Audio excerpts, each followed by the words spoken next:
Welcome to the Steroids Podcast with your host, Dan the Bodybuilder from Thailand. Boom! Boom! Let's get started here. The Steroids Podcast is brought to you by Ultimate Guide to Roids, 109-page ebook by Dan the Bodybuilder from Thailand. Now, for the first time in bodybuilding history, you have someone with no corporate interests and no obligation to please anyone, not walking on eggshells to not offend. Ultimate Guide to Roids gives you the information, the whole truth, not a full truth and a half truth, full truth. Ultimate Guide to Roids gives you the keys to the Lamborghini, gives you the information, and lets you decide what to do with it. It's a crime this information has been suppressed this long. Now let's get on with the podcast. All right, welcome back to another episode of the Steroids Podcast. I'm post-workout right now. I really like full body workouts, guys, so just to tell you what I did today, what exercises I did barbell bench press, then I went over and did squat, then I did bent over barbell row from the floor. After that, I did a few sets of a hammer strength chest press machine. Then I did leg extensions for quads. I did behind the neck lat pull downs, and I did some bicep curls. That was my workout, and then I did cardio. I'm a big fan of full body workouts. Love them. High frequency, and then, not going to failure very often so that you can recover and do high frequency. So the first thing I actually wanted to talk about was the fact that, a lot of people think that the main indicator of if they had a good workout or not was how sore did I get? And they're thinking, damn it, I didn't have a good workout because I didn't get sore enough. Or they might, how much pump did I get? Did I get a big pump? And if I didn't get a big enough pump, I didn't have a good workout. They don't know what builds muscle. They don't know. They think maybe getting a big pump or having a certain feeling when you're in the gym builds muscle.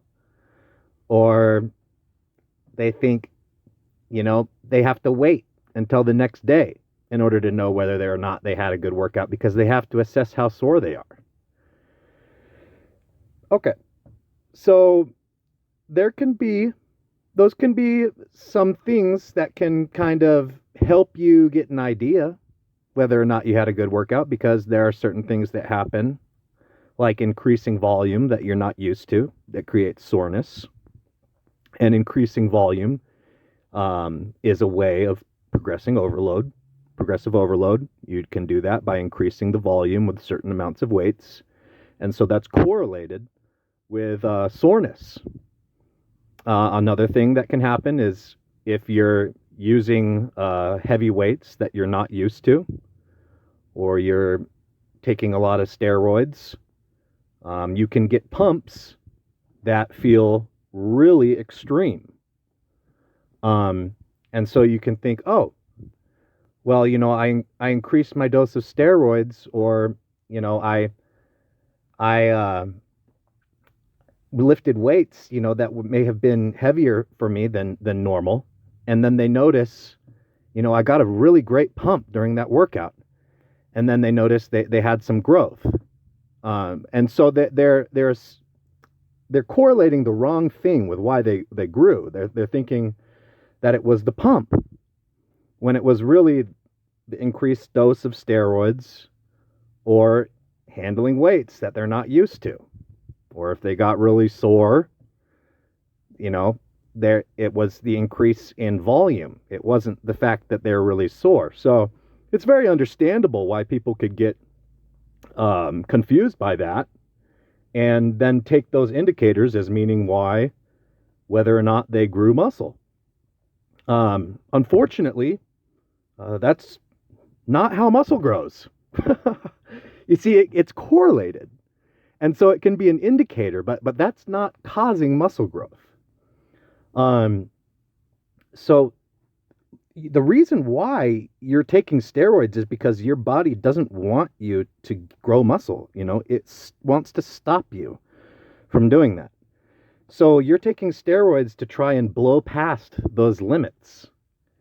And it still doesn't want to grow a lot of muscle. That's why as you get bigger, you have to keep on taking more steroids, higher dosages, in order to keep getting bigger and bigger. So you have to force your body to grow, okay?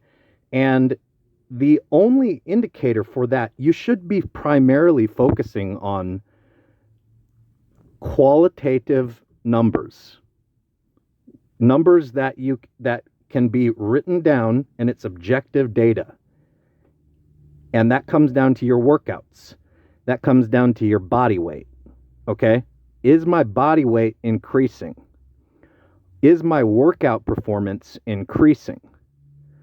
So whatever workouts you're doing now, if that's not causing that, and you want to make the best progress, you need to change.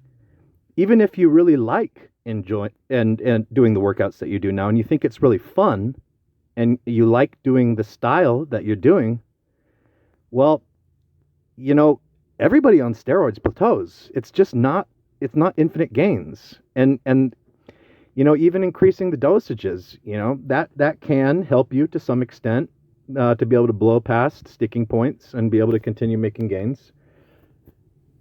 But it's the main way that you make gains is by improving your performance in the gym.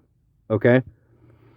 And it's not to say, if a person lifts this much weight with correct form and control, then they're going to be this big, and it's just a flat, everybody is going to be the same size if they achieve certain weights lifted. That's not how it works either, okay? But for you, if you increase your gym performance, you will grow. If you increase the amount of weight that you lift, you will grow.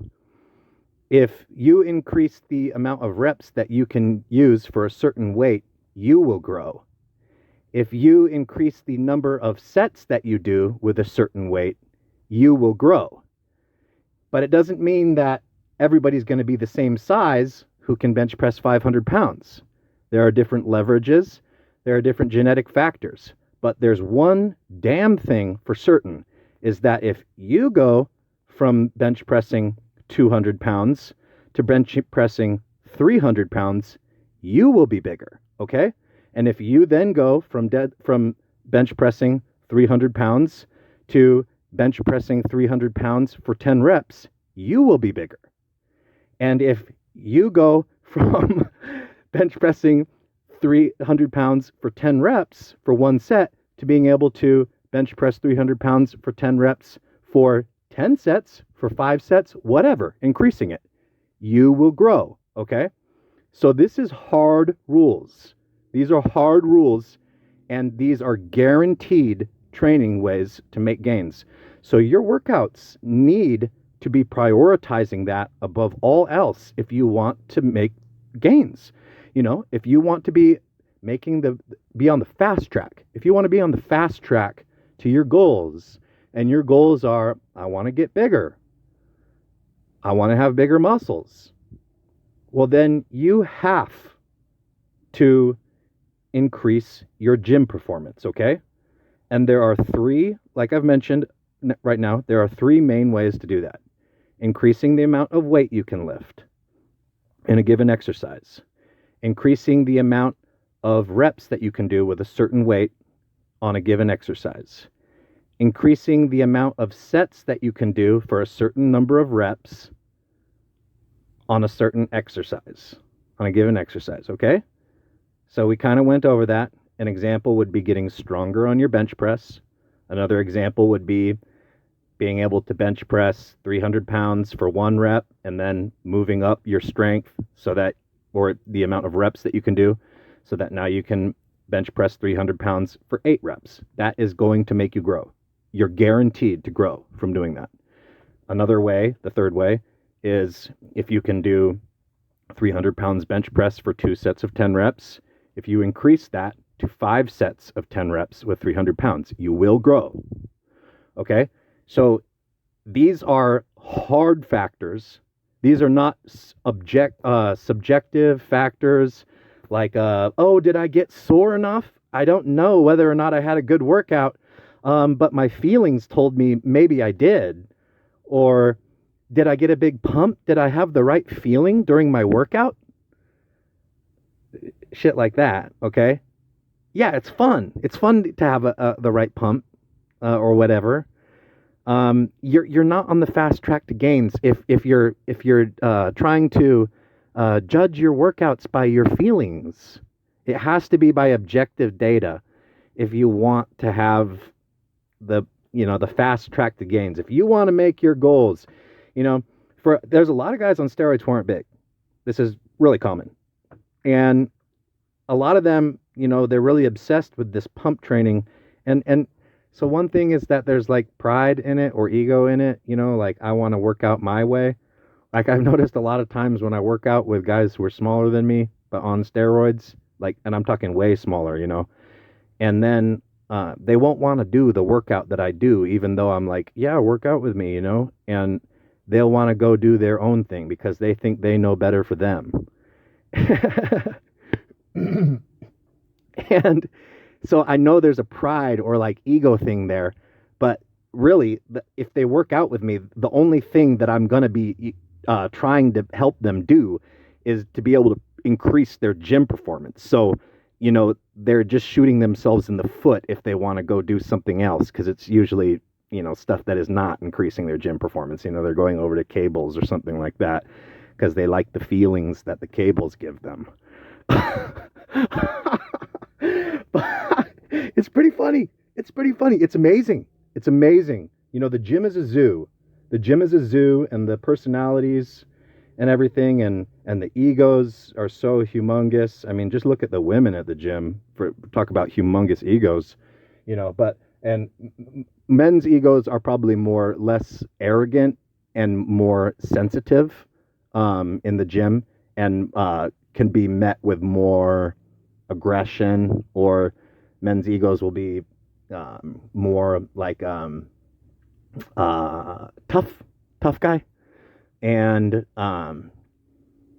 yeah, I mean, it's kind of like a gorilla suit, taking steroids and getting big. You're building this armor around you, and there is a tendency to kind of demand respect because of that armor and what it projects, the physical power that you possess and can unleash. And people better not cross you. Bodybuilder psychology. It's funny. There's so much funny psychology associated with bodybuilding. I'm inside your guys' heads. I know a bunch of you can relate to that. I've been there.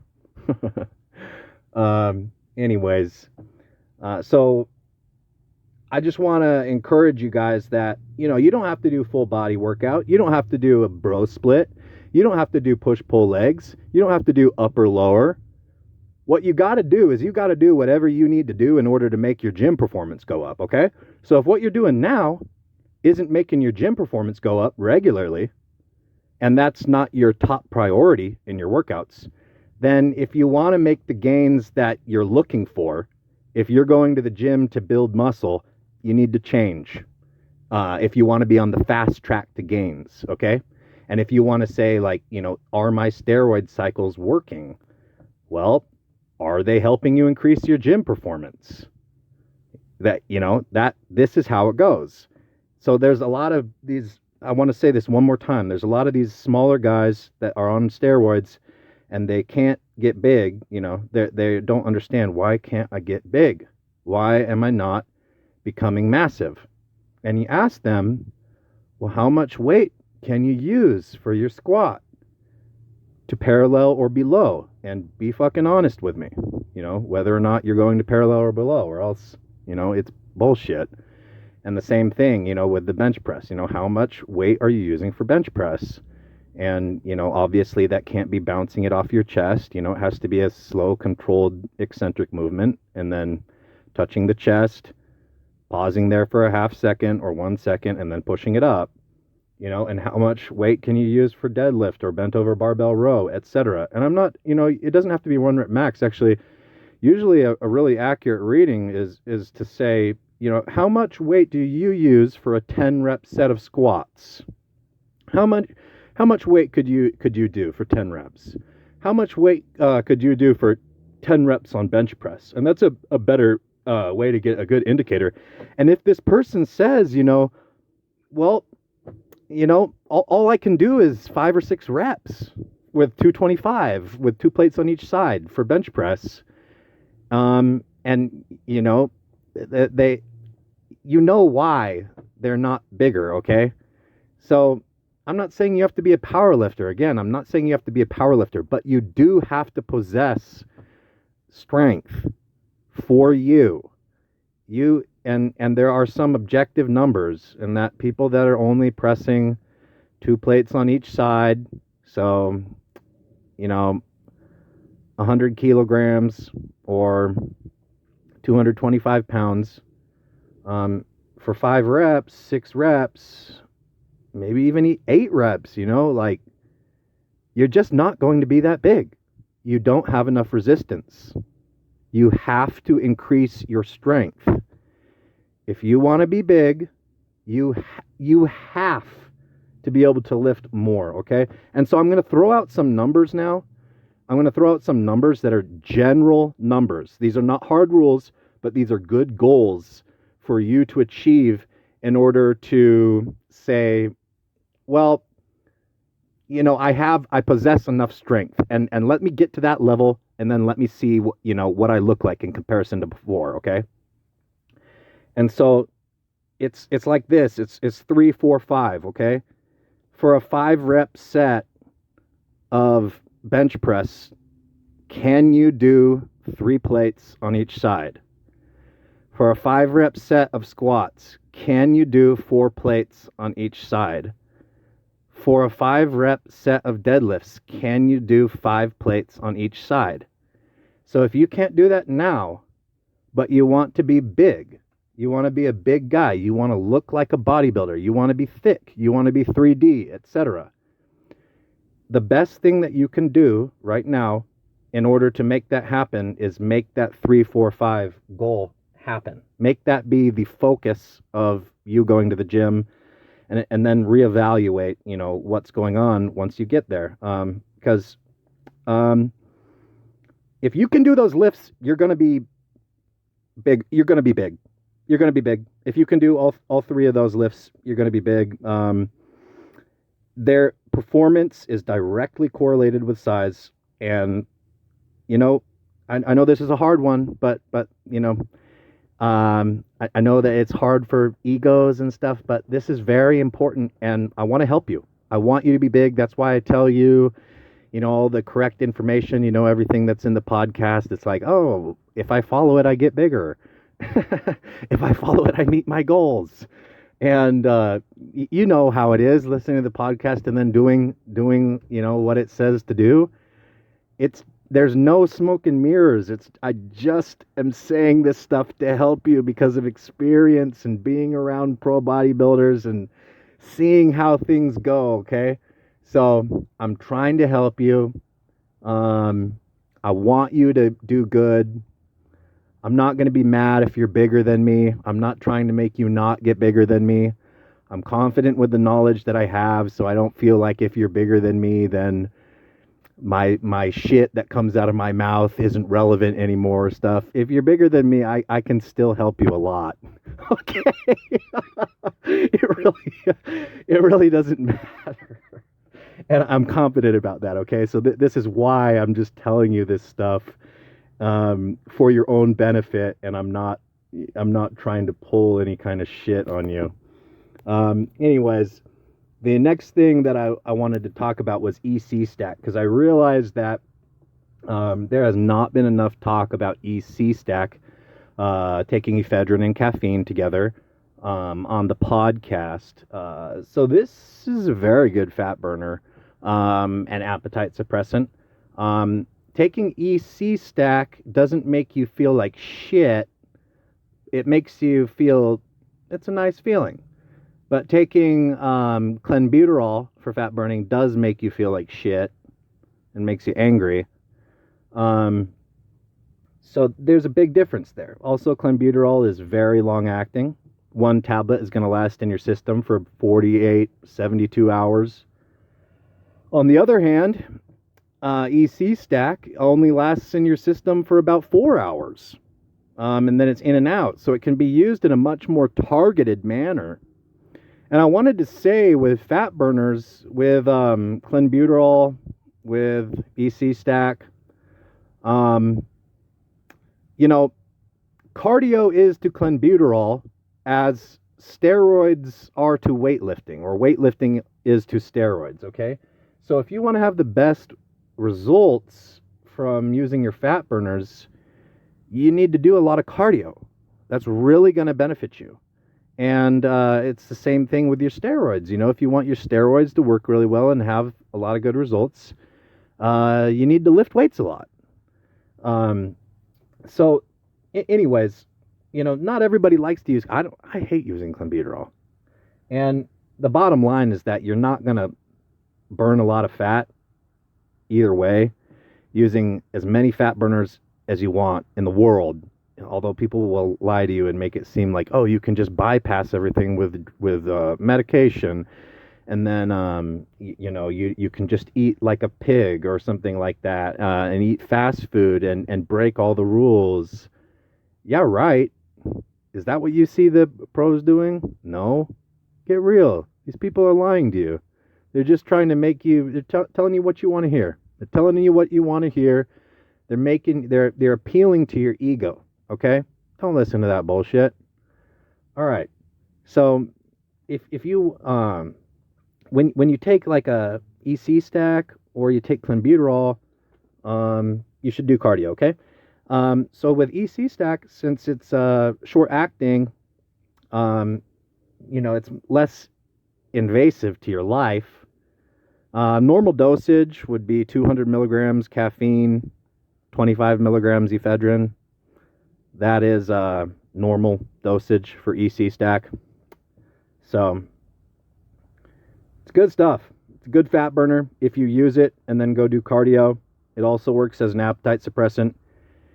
If you don't do cardio and you also eat junk food, etc., and you're not in a calorie deficit at all, is EC stack going to help you lose weight? No. Is it going to help you lose a lot of fat? No. So you got to be doing the fundamentals, okay? You've got to be on a weight loss diet, and you got to do the cardio, and when then you add the meds in, then the magic happens, okay? All right, I think that's pretty clear. I'm going to move on to some questions here, but I wanted to first apologize if I've missed anyone's emails. Also, people messaging me about phone call consultations or doing the text message training with me on WhatsApp, where we do the daily texting, where you can text me as many times as you want to each day. Whatever questions you have, bodybuilding related, I'm there for you, training, diet, steroids, side effects, troubleshooting, etc. And I'll always get back to all your questions within 24 hours or less, and you don't have to wait until I respond to send me more questions, okay? So that's how the personal training on WhatsApp with me goes. That's what I spend a lot of my time doing, guys. That and the phone calls, and I always want the podcasts to be my best content. So if I'm talking to people on the phone all day, and then I'm trying to record podcasts too, I don't ever want to release an episode where I'm like burned out. So I'm sure you've noticed all the podcast episodes kick ass, and that's because I won't record unless I feel good. And so actually on days that I record the podcast, I make sure that I don't do any phone calls with people, because talking and listening really hard, and it's taxing. And so for me to produce a really good episode for you guys, I need to be fresh. So anyways, I wanted to apologize if I've missed anyone's emails. If you're looking to get in contact with me, steroidspodcast@gmail.com is the best way to get in contact with me. Let's move on to some questions. So the first question is from somebody, anonymous, and he says, he's got a job where he travels, but, I'm not going to say what his job is, but he uses gear. He's a 38-year-old male, 185 pounds, 15% body fat, been running 250 test E for about a month, never have done anything else prior, doesn't intend to ever come off, but rather set this as a new baseline. Since he is traveling, he's got some questions. And he says, in your book, Ultimate Guide to Roids, you talk about testosterone undecanoate being a good, roughly month-long run for keeping test levels up without a lot of pinning. It's true, yeah. Testosterone undecanoate, or undecanoate, whatever you want to call it, it lasts in your system for about 30 days after a shot. So normally for TRT, what they do is they give you a 4 milliliter, 1,000 milligram shot, and you go back once a month to get the another shot. It's usually brand name Bayer Nebido is the common testosterone undecanoate that they use for that, okay? And this guy says, my plan is to do that for a day or two before I leave my home, since I fly international sometimes. And he doesn't want to bring stuff with him. That's smart. So, yeah, he's thinking smart. His plan was to run Dbol, Superdrol, or Anadrol at low doses without test. But he wants to know about the testosterone undecanoate. He says, does this sound reasonable to you? Yeah. If you're going to go out and you want to go do something for a month, that's a great, and you're not going to have access to any gear, that's a great way to handle it. Take a bunch of testosterone undecanoate before you go.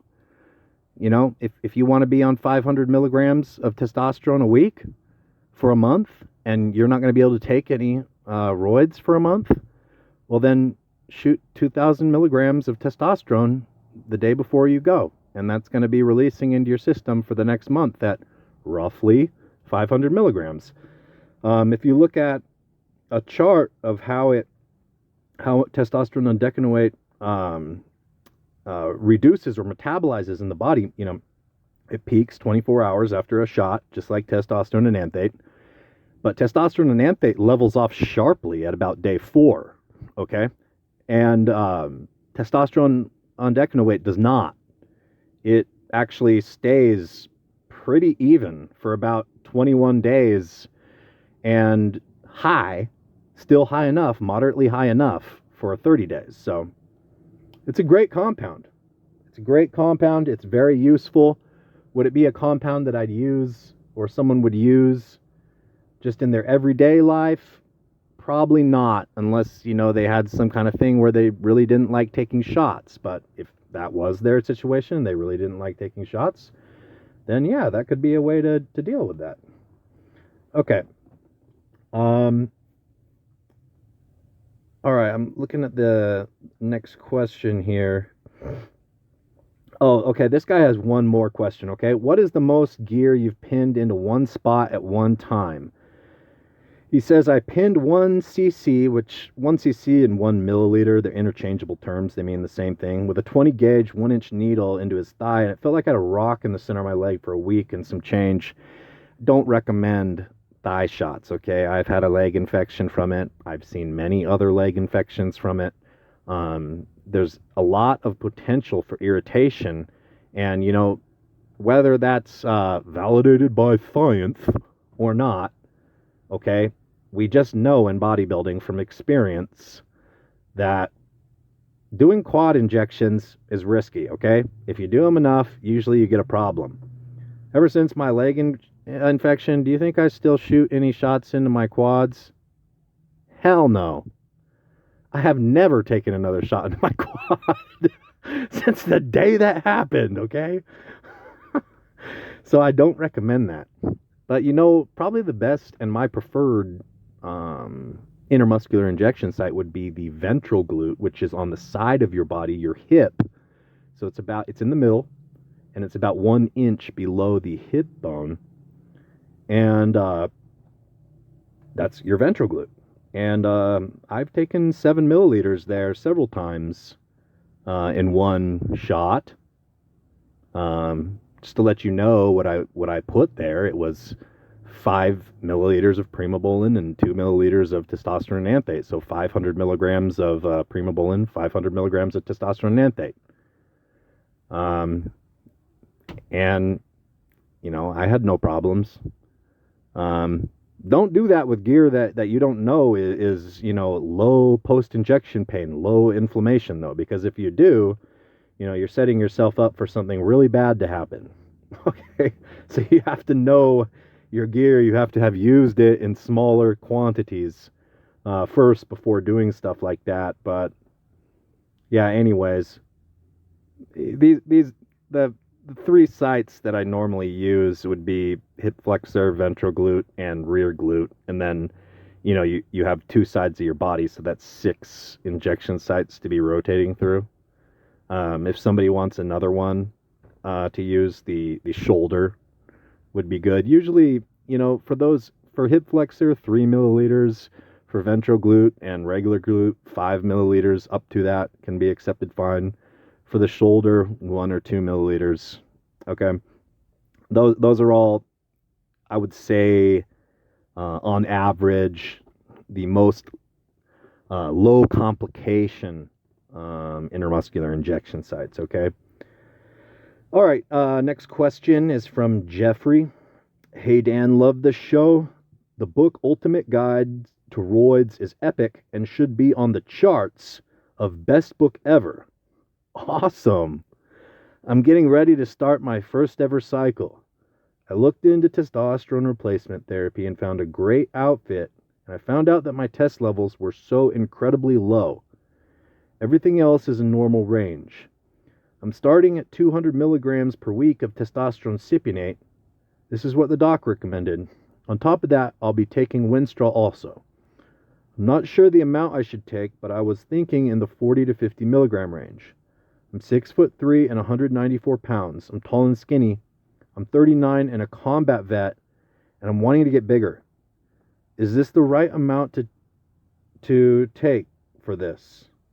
Also, I'm taking anastrozole, anti-estrogen, 0.5 milligram. Also, big question is, what is the difference in intramuscular and non-intramuscular when taking a shot? I was told that under the fat layer lasts longer in your system. Thanks. Great questions. All right, so, you said you're starting out at 200 milligrams per week of testosterone cypionate. So that's a good dosage for you to get your feet wet, and that's great that you got it from your doctor, okay? So this isn't going to blow you up. It's not going to make you a bodybuilder. But it's going to help you, okay? You can think of this as a supplement that works. So when you think of protein powder, creatine, and all the disappointments with that when you were natural, okay, and you were like, what the fuck is this? That's not going to be what this is like, okay? This is going to work, okay? So it's not going to blow your mind. It's not going to make you a freak. It's not going to make you look like a bodybuilder, but it's going to work. It's going to do something, and you're going to be able to notice there was a change. So that's what 200 milligrams of testosterone per week does, okay? I know there's a lot of guys on the internet, all these YouTube scammers mostly, that they put up whatever the latest product they're shilling, testosterone, SARMs, whatever the hell they're saying. It's all bullshit. SARMs are better than nothing. If you have nothing, you could take SARMs, and that's definitely better than nothing, okay? But you're not going to look, if they're saying, I took SARMs, and then they look like a full-on bodybuilder, and they're saying this is why I look like this, then they're lying big time, okay? So it definitely, SARMs definitely is not natural, and it definitely has the ability to, change things. If I was natural and the only thing I had access to was SARMs, or nothing, I would do the SARMs, okay? But guys that are bodybuilders that are telling you that they look the way they do because they took SARMs are lying through their teeth, okay? They're taking advantage of you. They're taking you for the shit. All right, so 200 milligrams testosterone, it's a supplement that works. Think of it like that. You're thinking of taking winstrol. 50 milligrams is a good dose, okay? That's the standard dosage for winstrol. And winstrol is going to be good, okay? That's going to be the one that changes your muscle shape. It's going to be the one that makes you start gaining strength in the gym in a week, like pressing strength, upper body strength, where you're like, oh, it's like magic, where did this come from? And you're thinking like, oh, I must be on steroids. That's it's going to do that for you, okay? If you wanted more explosive gains that were, the winstrol is going to be good, trust me. But if you wanted more explosive side gains that were like, what the fuck, I'm on steroids now, 100 milligrams of anadrol per day would be more effective than the winstrol with that, okay? But anyways, the winstrol is going to work. I think it's a good first cycle that you're doing. 200 milligrams a day of testcypionate, 50 milligrams per day of winstrol, okay? You'll be able to do this, and you'll be able to see what steroids are all about, and you're going to, you're going to have a good time. All right? You said you're 6'3", 194 pounds. Yeah, so for 6'3", that's pretty, that's definitely on the skinny side. Steroids do help you gain weight, but because they reduce your thyroid hormone level a little bit, and so your metabolism, it's an interesting thing, okay? I just want to say it's easier to understand if I just say steroids help you gain weight. Okay. So you have to eat more food though, okay? I'm going to give you a recipe for a protein shake that you can make, or a weight gainer shake at home that can help you with this. All right. And you would need to eat this in addition to what you're already eating, not replacing meals with it. Okay. So 2 cups of whole milk, 1 banana, 1 cup of oats, 2 scoops of protein powder, and 2 tablespoons of peanut butter. Okay, that's going to be about 1,200, 1,400 calories right there. Okay, so that's going to help you a lot. And also for tall guys, you really need to nail your pre and post workout nutrition. You burn through calories really fast. Okay, tall guys do that more than guys who are not tall. And so the timing when you're natural, it doesn't really matter, like when you eat or whatever, but when you're on steroids, it does. So getting your pre and post workout nutrition, eating a large amount of carbs immediately pre-workout, first thing you do when you finish your workout, getting your egg whites or whey protein or yogurt protein in, and then within an hour eating your bro food meal, which would be something like ground beef, vegetable, potato, or chicken, vegetable, rice, something like that. You really need to focus on that, okay? And no exceptions on that if you want good gains. All right, and then the last question you had was, what's the difference in intramuscular and subcutaneous? Because you heard that in the fat lasts longer in your system. So if you take like a milliliter of gear into your fat, it will sit there for a long time. And that's why it lasts longer in your system, because you store it in that fat. So I've done it, and some other guys have done it too. And it lasts there for about 3-4 weeks. There's this lump sitting in your fat, and it's a bit disturbing. I don't want to have a lump of steroid oil in my stomach fat sitting there, toting it around with me all the time.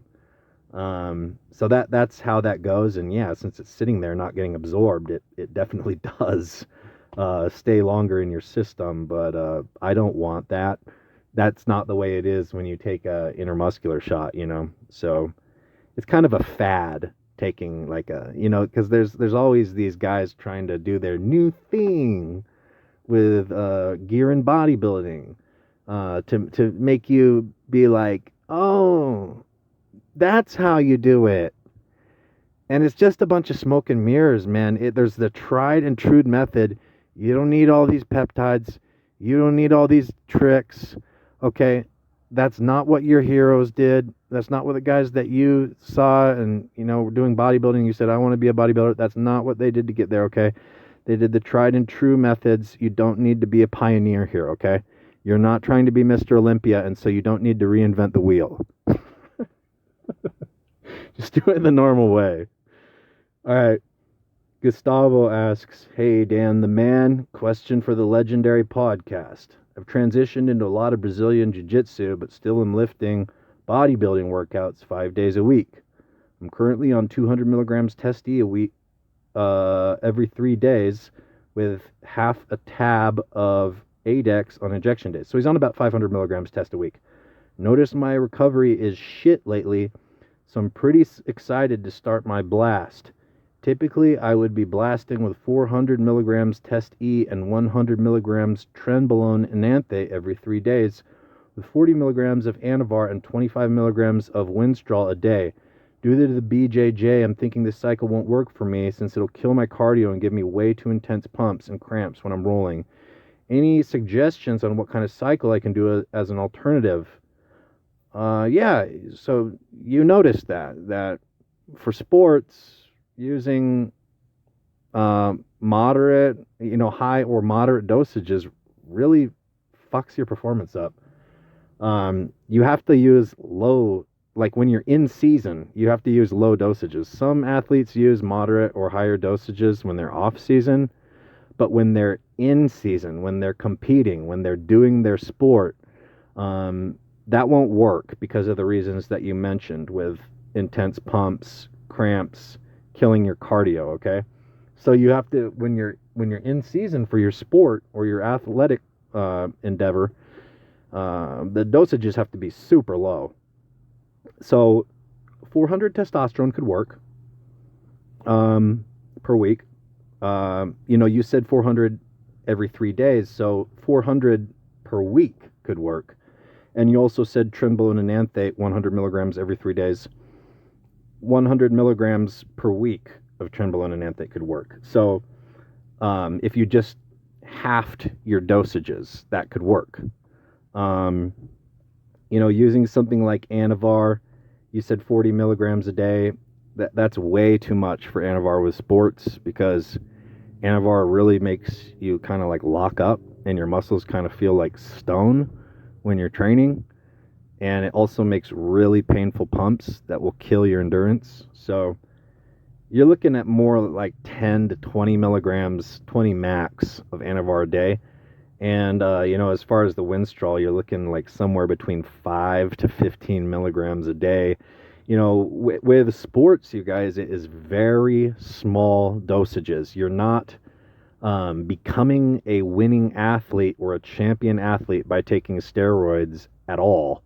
You are taking your natural gifts and abilities with that sport, and you're getting good at it. You're building the skill and doing everything you can without the PEDs. And you use the PEDs as this little thing to get you over the top. That's the way that, champion athletes are doing it, okay? They're not, don't think that the way that you can like take steroids and become a bodybuilder if you do it right or you do it enough. Don't think that that's going to make you a professional athlete or a champion athlete, because it's not. It only in athletics, it only provides the finishing touches, okay? The thing that boosts the person over the top. So, when bodybuilders used to say that, like, oh, it's just the finishing touches for the competition, that's bullshit. Okay, in bodybuilding, it's not. That's not the case in bodybuilding. But if you applied that same statement to sports and athletics, then it's true. All right? And also I wouldn't use Test, Tren, Anavar, and Winstrol, okay? I would either use Test, Anavar, Winstrol, or even just one of the orals, or just Test, Tren. Not, again, you don't need a lot of stuff, and you don't need a lot of milligrams. All right, next question from Johansson. Dan, I have a question. Feel free to use it in the podcast. Will do. It's been a year since taking anything and doing my PCT of HCG and Nolvadex. Recently, I've had some issues in my left nipple, aching, etc., noticing a small gyno developing. Had some extra Nolvadex on hand that I started taking at 20 milligrams morning and 20 milligrams at night, for a total of 40 milligrams every day. It's been slowly getting smaller and better since I began doing it. But is it normal to have issues so late after end of cycle? Also, should I take anything other than Nolvadex or just continue until it goes away? Yeah, so it can happen. If you have low testosterone, for one thing, from being, using steroids, you will likely be producing more estrogen, okay? They're counterbalancing hormones. In a natural, if testosterone is low, then the person usually becomes like more estrogen dominant. This is for naturals. So, and also estrogen, it's kind of like it gets in kind of a loop. So once estrogen is high, estrogen itself suppresses testosterone release, because there's a signal in your brain or a sensor in your brain that senses, are estrogen levels high or are they low via aromatization, and that's how it tells how much testosterone you're producing, because your body has a certain level of aromatization, transforming testosterone into estrogen that it does. And so your body, you don't actually have a sensor that says how high and low is my testosterone, it's how high and low is my estrogen. And if your estrogen is getting on the higher side, then your body stops producing testosterone because it knows from the amount of estrogen that has been created from testosterone, oh, I've got enough testosterone, I don't need to make any more.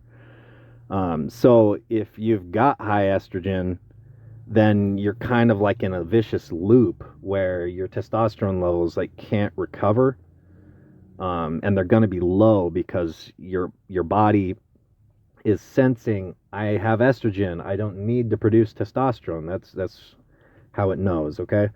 So if you PCT, etc., and it wasn't totally successful, then yeah, that can definitely be something that happens. Having high estrogen levels for an extended period of time after using after going on a cycle. It depends on what you used too. So I think that, if I was you, I would not just take Nolvadex, I would also take something like Arimidex, etc. But it depends on what you used. If you used Cabergoline, or sorry, if you used Trenbolone, or you used Nandrolone, Deca, okay, then it's necessary to use Cabergoline or Pramipexole in order to deal with the gyno from those, okay? The gyno that those cause isn't going to be affected by Nolvadex. So, there's your conundrum. If you're only using Nolvadex, there's a lot that goes into this. There's a lot of this ridiculous medication information. Been studying this stuff for 15 years now, in addition to using it for a long time. And yeah, it doesn't come overnight, so it's not too big of a deal, you know, if you don't know how to do it. That's why a lot of people have people that help take care of them. Totally normal, man. Not everybody wants to learn all this stuff. Okay, Jan asks, hey, question for the podcast. Seems like impossible to get real pharma HGH. Is definitely not. Is it true that 99% of pharma HGH you find on the black market is fake? You know, this will be your normal results with generic growth hormone. So, you know, oh, he says pharma HGH. Okay, so just let me say what your normal results on generic growth hormone will be real quick. And it'll help you get bigger, okay? But it's going to put a lot of water on your body and make you look really puffy. And it's not going to have the fat burning effect that the pharma grade stuff has. And it also can have side effects like giving you gyno or giving you like long-term sexual dysfunction. And you don't know what's in there. So a lot of times there may be some growth hormone in the generic growth hormone, or it may not be the human growth hormone, which is the 191 amino acid sequence. It might be the 192 amino acid sequence, which is not good to take. It makes your body produce antibodies to attack growth hormone and kind of trains you to do that, etc. You know, so that's why I say don't take generic growth hormone, but I also want to let you know that I've taken more than 1,000 IUs of generic growth hormone in my life, okay? So I've definitely been there, done that, and I'm not like going to say like, oh, you took generic growth hormone, you idiot. That's not how it is, okay? I've done it too. So if you want to experiment with it, no one's judging you. But you know, do I still ever use generic growth hormone? Would I ever put that in my body again? No, I wouldn't. Because from experience, I know I don't want to do that. So he says, is it true that 99% of pharma HGH you find on the black market is fake? The answer is no. I don't know where you're getting that from. You have to know the right brands. So you can't buy anything, you know, just because it says, a lot of people think, oh, it says somatropin and it says pharma grade on the box. Okay, well, somatropin is just the chemical name for growth hormone. It's the generic name for it, okay? So, like, you know, for example, Tylenol is a brand name for acetaminophen. Somatropin is as to acetaminophen as Norditropin is to Tylenol, okay? So, Norditropin is a brand name for somatropin. So, all growth hormone is somatropin. Okay, and then there's brand names. And when you want pharmaceutical grade growth hormone, there's certain brand names that, you know, there's not that many. So the real stuff is certain brand names. And I'll just go through a couple here that are legit, okay? So there's Ansimone, which is the Chinese growth hormone that's produced for domestic use only in China, used in Chinese hospitals, okay? So Ansimone growth hormone is real. Then there's Gintropin, and it's only in a Russian box. There can be no English writing on it. There can be no Chinese writing on it, okay? So Gintropin is a pharmaceutical grade Chinese export growth hormone for use in Russia only, okay? So this is also real. Then you have Western growth hormones that are more common, like Norditropin pens, or you have Genotropin pens. Another common one would be Omnitrope cartridges. Okay, so these are common pharmaceutical grade, 100% real growth hormones that you see around. All right, next question. Matt asks, I got insanely good results from my second cycle. However, I was still overweight, so I couldn't really see all the results. I looked more muscular and lean, but my body type still looked like it was possible to achieve naturally. And this is only my second full cycle. Yeah, when you're lean, it definitely creates an illusion, especially in pictures, man. When you're lean and you're on steroids and like you're taking pictures, you can look so much bigger and more freaky than you are in real life. Okay. And then the opposite is also true. You know, if you're not lean, you will look much smaller in pictures and less freaky in pictures than you do in real life. Okay. So he says, this is only my second cycle, so I'd imagine I need to put in a ton more work before starting to see the results. Yeah, that's definitely true. Before you start taking gear, you know, it's natural to believe, oh, if you take gear, you look like that freak. You know, so, or like you're gonna look like a pro bodybuilder, or, you know, taking gear turns you into Ronnie Coleman or Jay Cutler. So it definitely doesn't do that. You know, that's not what's going to happen when you do your first cycle. It's not what's going to happen when you do your second cycle. You know, maybe after you've been blasting and cruising for a few years, you know, you'll see some, you know, major freaking results, you know, or maybe 1 year, you know. Yeah, I mean, usually you can see some major freaking results blasting and cruising for 1 year. I mean, even 6 months, okay, or 5 months. It also depends on what you take and, like you said, your starting point. So he says, all that being said, wanted to provide accurate background info. He wanted to lose weight before hopping on his next cycle. It's now been just over 6 months since that cycle and hasn't gotten to his goal weight.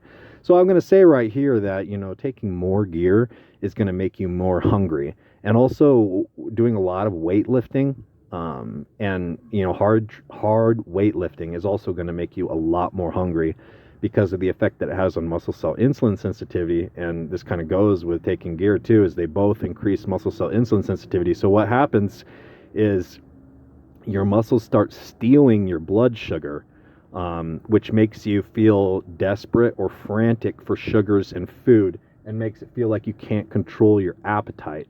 So if you're doing a lot of weightlifting, you're doing a lot of gear, you're going to have a very much harder time losing weight and controlling your food intake and appetite than you would if you know, you weren't doing those things.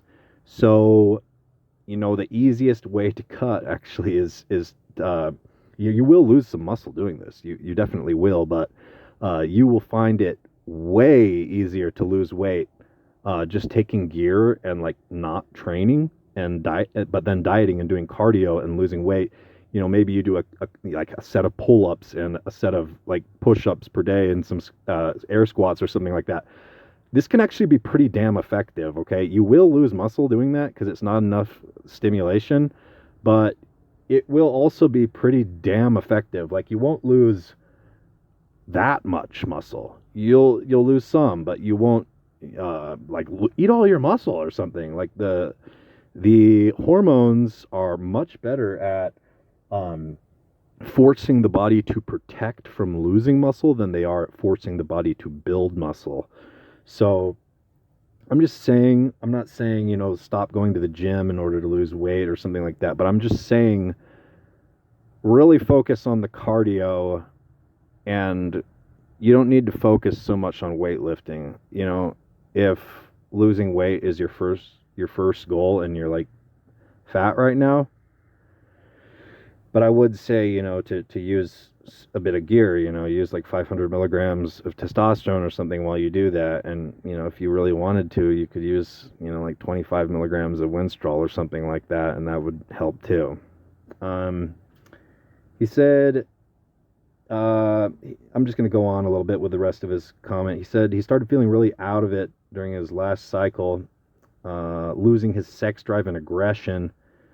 So I decided to start cruising at 300 milligrams Test per week. Have it in his head that he should cruise until January and keep dieting, cutting before. Yeah. So that's a good idea, what you said. So you're on the right track, man. And then he says he wants to do another cycle after that. I definitely support what you're doing. I think you're on the right track, and just continue what you're doing, and focus on making the number on the scale go down. Okay. Cam asks, Hey Dan, love the podcast. I know you've talked about Dbol only cycles a bit in the past, but I wanted to hear your thoughts on an idea I had. I know some people take SARMs with Clomid over the course of the whole cycle, but what if someone ran a combination of Dbol 15 to 20 milligrams a day and Clomid over the course of 12 weeks to avoid suppression, or would this not work because of Dbol's conversion to estrogen? So I'm fine with Dbol only cycles. So Dbol is so powerful, and if a person had the choice, like people say, oh, it's not smart to take a Dbol only cycle. Right. It's smarter to use testosterone with it, or to use Deca with it, with the Dbol, and take an injectable with it, and you're going to have a lot better results doing that. But are you going to have results taking a Dbol only cycle? Yes, you're going to freaking have results, okay? And in comparison to what you were natural, it is night and day being on Dbol only, okay? So, there's a lot of people who, for some reason, whatever reason, don't want you to do that, and so they just will not shut their box on the internet or whatever, but it works. So you can just ignore them if that's what you want to do, and experiment with that. You asked would I recommend taking Clomid? No, I would recommend never taking Clomid. Clomid's disgusting. That stuff makes you feel like shit, okay? That stuff makes you feel and act like a woman on her period. Your brain sees it as estrogen, okay? So you will just be, it's like acting like a bitch on that stuff. Nolvadex is way better. And if, you're really afraid of pinning or something, if that's what you wanted to do, Nolvadex, and you felt like you're going to have some suppression if you take Clomid, if you take Dbol, whether you take Clomid or Nolvadex or not. Nolvadex is a lot more well tolerated and doesn't make you feel like shit. But on the other hand, HCG is so much better than either of those other options, because HCG actually communicates directly with your testicles, whereas Clomid and Nolvadex are communicating with your brain, and then you're getting a downstream signaling thing to your testicles. So the HCG actually will make you avoid any suppression, any shrinkage, any shutdown, any change to your sperm production while you use steroids, okay? So, that's definitely the best option there. If you're, trying to use steroids and avoid suppression, then using HCG simultaneously. All right. And last question for today. Vic asks, hello, Dan. I enjoy using 4 cc's of Sustanon per week, divided into 2 cc injections as my main cycle for strength and size. So he likes 1,000 milligrams of test a week. I don't use any AI with it, and I feel good, but I retain some water. What if I slapped 6 cc's or 600 milligrams Primobolan per week? This dosage he'll be able to afford comfortably. 2 injections per week of 2 milliliters Sustanon, 3 milliliters Primobolan. Is that good? Would the injection hurt a lot? I see you guys recommending 1-to-1 test to Primo ratio, but I like 1 gram test, and 1 gram Primo is too much for me. Thank you for everything with the podcast. It's a good cycle. 600 milligrams per week, I'd say that's the minimum effective dosage of Primobolan, where you can take it and be like, oh yeah, I noticed something's there.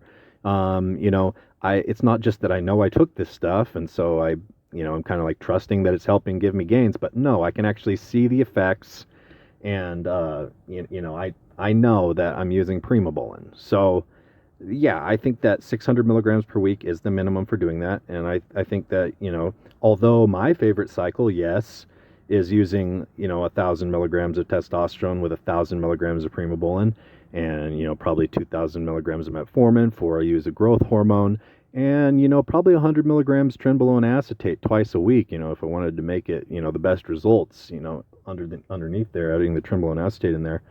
So I like to use more Primobolan, but that's going to be way better. 1,000 milligrams testosterone with 600 milligrams Primobolan, it's going to be way better than testosterone alone. So Primobolan kicks in 7 to 14 days. For an enanthate, it kicks in way faster than other enanthates. And it makes your muscles rounder, makes you a bit stronger, better nutrient partitioning, just gives you a good look, gives you a better gear look. It's a really amazing roid. Is it a great bang for the buck? No.